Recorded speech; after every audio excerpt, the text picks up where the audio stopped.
Instrument मैं लेके आई हूँ। इसका नाम आपको बताया गया ना, क्या नाम है? Spring balance.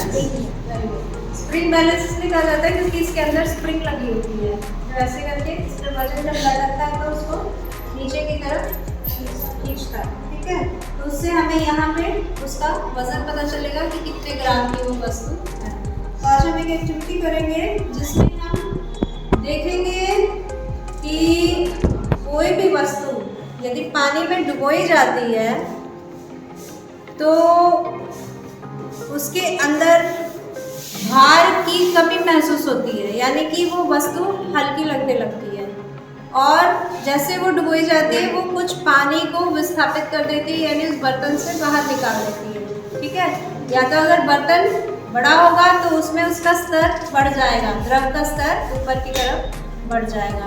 तो जितना द्रव को विस्थापित करती है वस्तु, उस द्रव का, विस्थापित द्रव का जो भार होता है, उस वस्तु के अंदर जो भार में कमी आई है उसी के बराबर होता है। और यही हमारा आर्किमिडीज का सिद्धांत है, जिसको हम एक एक्टिविटी के द्वारा आज समझेंगे। तो पहले ये क्या है? कांच का गुटका है ना, ग्लास स्लैब। इसको हम इस पन्नी में बांध लेते हैं और इसको हम स्प्रिंग बैलेंस पे लटका देते हैं। ठीक है, ऐसे करके। अभी देखो इसका जो पाठ्यांक है वो 0 है, 0 पे लगा हुआ है निशान। ठीक है, तो जब इसको हम इसमें लटकाएंगे तो क्या हो जाएगा? इसका पाठ्यांक कुछ बढ़ेगा, बढ़ेगा मतलब नंबर बढ़ेगा और वो नीचे आएगा, है ना? 120 ग्राम। कितने पे आ रहा है? 120 ग्राम। जब ये बिल्कुल स्टेशनरी रखा जाता है, एकदम डिस्टर्ब नहीं होता है, तब ये पाठ्यांक बताता है सही सही, है ना? तो ये 120 ग्राम है। यस जी। ठीक है, हाँ, 100 के बाद पहली लाइन पे, यानी कि 120 ग्राम। अब होता क्या है, जब किसी वस्तु को किसी द्रव में डुबोया जाता है तो उस वस्तु के भार में कुछ कमी महसूस की जाती है। आप लोगों ने ये नोटिस किया होगा, जो लोग तालाब वालाब में तैरते हैं या किसी भी काम से पानी के अंदर जाते हैं, तो पानी के अंदर अगर आप मान लीजिए ईंट लेके गए, तो हवा में अगर ईंट को उठाते हैं तो जितना वजन आपको लगता है, महसूस होता है, उस ईंट को पानी में डालेंगे तो उसको ऊपर उठाने में उतना भार आपको महसूस नहीं होगा, वो हल्की लगती है ना। कोई भी वस्तु जो पानी के अंदर होती है उसको ऊपर की तरफ उठाना आसान होता है, क्योंकि वो अपनी भार में थोड़ी सी कमी उसके आ जाती है। ठीक है, तो जब हम इस पानी से भरे जग में, देखो ऊपर तक भरा पानी, इसमें कोई भी चीज डाली जाएगी तो पानी तुरंत नीचे गिरने लगेगा। ठीक है, तो इसको जब हम इसके अंदर लटकाते हैं तो पानी बाहर आता है, उसका वजन भी कम हो रहा है और इसका पाठ्यांक ऊपर जा रहा है। Yes ma'am. कितना ऊपर जा रहा है? मैं जी पूरा 20 ग्राम है, अभी 0 हो गया। यस, अब 10 ग्राम, 20 ग्राम, 30, 20, 40। मतलब ये कि कम हुआ है ना, काफी कम हो गया। अंदर जाएगी, अगर छोड़ देंगे तब तो 0 हो जाएगा, लेकिन हमने लटकाए रखा है इसको पानी के अंदर, तो पानी के अंदर जाने के बाद इसका भार कम हो रहा है ना। इसका मतलब क्या है? कुछ नीचे की तरफ से ऊपर की दिशा में बल लग रहा है, तभी ये वस्तु हल्की महसूस हो रही है। ठीक है, तब इसकी वजह से जो पानी इस टब में गिरा है, इस टब में जितना पानी गिरा है और इस वस्तु के भार में जितनी कमी आई है, अगर मान लो ये 50 ग्राम की हो गई, 120 से 50 ग्राम में चली गई है, पानी में डालने पे अगर ये 50 ग्राम की हो गई तो भार में कितनी कमी आई? 70 ग्राम की। 70 ग्राम की। तो इसके अंदर जो पानी गिरा है उसका वजन अगर हम लेंगे तो वो कितना ग्राम होगा? 70 ग्राम। समझ आया? हाँ जी, 70 ग्राम नहीं, हाँ जी, वो लीटर में होगा ना, पानी है तो लीटर में होगा। वजन पूछ रहे हैं हम, आयतन नहीं पूछ रहे हैं। ठीक है, वजन कितना होगा? 70। यानी कि इस पानी को, इस टब के अंदर जो पानी है इसको अगर हम पन्नी में डाल के और पन्नी बांध के स्प्रिंग बैलेंस में लटकाएंगे तो वो 70 ग्राम ही आएगा। समझ आ रहा है? तो कोई वस्तु जल में या किसी भी द्रव में पूर्ण या आंशिक रूप से जब डुबोई जाती है तो वो अपने भार में कुछ कमी महसूस करती है और वो भार में जो कमी आती है वो उसके द्वारा विस्थापित द्रव के भार के बराबर होता है। ठीक है, जितना पानी इसने जग में से बाहर निकाला उस पानी का वजन, इस वस्तु का वजन जो कम हुआ है पानी में जाने के बाद वो बराबर होगा। ठीक है, इसकी खोज किसने की थी? आर्किमिडीज नाम के एक यूनानी वैज्ञानिक ने की थी। तो वो जो यूनानी वैज्ञानिक था वहाँ के जो राजा थे, वो जहाँ पे आर्किमिडीज रहता था वहाँ के राजा ने एक बार एक सोने का मुकुट बनवाया। ठीक है, तो सोने का मुकुट बनवाया तो सुनार ने जब उनको मुकुट दिया तो उनको थोड़ा सा शक था कि वो मुकुट शुद्ध सोने का है कि नहीं। तो उसकी शुद्धता की जांच करने का तरीका उनके पास था नहीं। तो उन्होंने आर्किमिडीज को, जो उन्हीं के मतलब कि राज्य में रहता था, आर्किमिडीज को उन्होंने ये रिस्पॉन्सिबिलिटी दी कि आप पता लगाओ कि इस सुनार ने जो मुकुट हमको दिया है वो शुद्ध सोने का है कि नहीं। तो वो सोच रहा था उसके बारे में। तो सोचते सोचते एक दिन वो नहाने जा रहा था। तो हमेशा वो सोचता रहता था कोई कि कैसे पता लगाया जाए, क्या तरीका है। तो उसने जैसे ही बाथटब में समझ लो कि वो गया, एंटर किया, तो कुछ पानी बाहर निकल गया। कुछ पानी उसके बाथटब में घुसने से क्या हुआ, बाहर निकल गया। उसने कैसे इसकी खोज की थी, उसकी स्टोरी बताओ कोई। वो नहाने जा रहा था। खड़े होके बताओ। नहीं, नहाने क्यों जा रहा था? उसके पहले की कहानी क्या है? यूनान देश के राजा ने एक सोने का मुकुट बनवाया। ठीक है, उनको शक हो रहा था कि हमारा मुकुट पूरा प्योर सोना है या फिर उसमें कुछ मिलावट। हाँ। तो मतलब जो आर्किमिडीज थे, हाँ, उन्हीं के राज्य में रहते थे। हाँ, तो राजा उनको दे दिए कि आप पता कीजिए कि ये कोई प्योर सोना है या फिर इसमें कुछ मिलावट है। तो इसी के बारे में सोचते रहे और फिर एक दिन वो नहाने जा रहे थे। तो जो टब था जिसमें वो नहाने जा रहे थे, उसमें जब वो नहाने गए तो टब पूरा भरा हुआ था और जब उसमें डुबकी लगाए तो उसमें से पानी बाहर आ गया और उससे वो सोचे कि उनको ये एहसास हुआ कि उनके भी वजन में कमी आ रही है।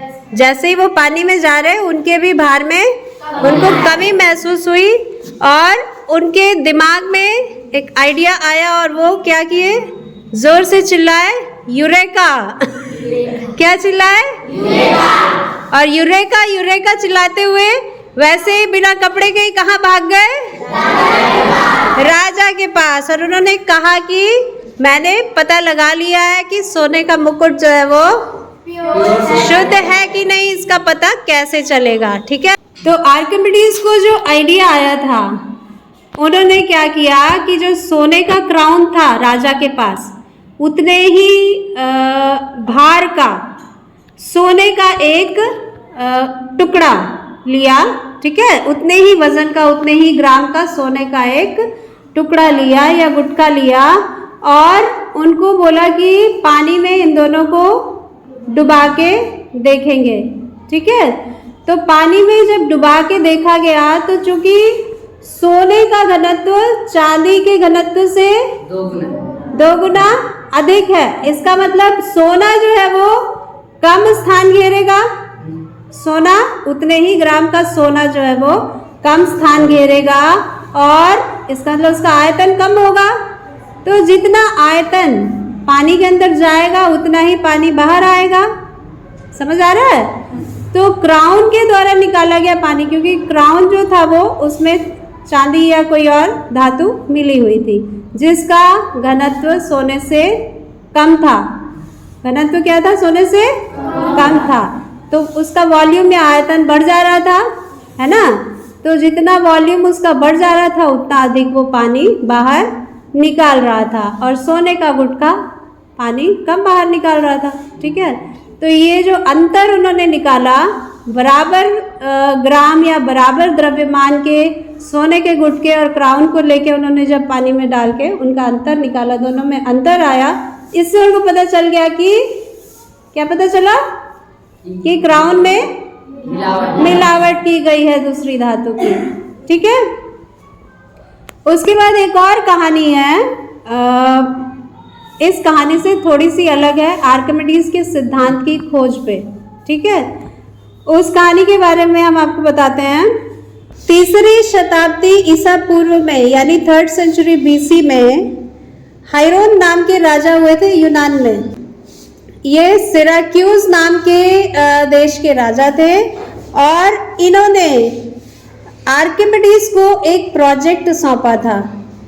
ठीक है, इन्होंने आर्किमिडीज को कहा था कि आप एक पानी के जहाज का निर्माण कीजिए जिसका नाम सिराक्यूजिया होगा। ठीक है, और यह जहाज सामान्य जहाजों की तुलना में 50 गुना अधिक बड़ा होगा। समझ आया? तो हायरोन ये क्यों बनवाना चाहते थे? ये मिस्र देश के राजा टोलेमी को ये जहाज गिफ्ट देना चाहते थे। ठीक है, दुनिया का सबसे बड़ा जहाज।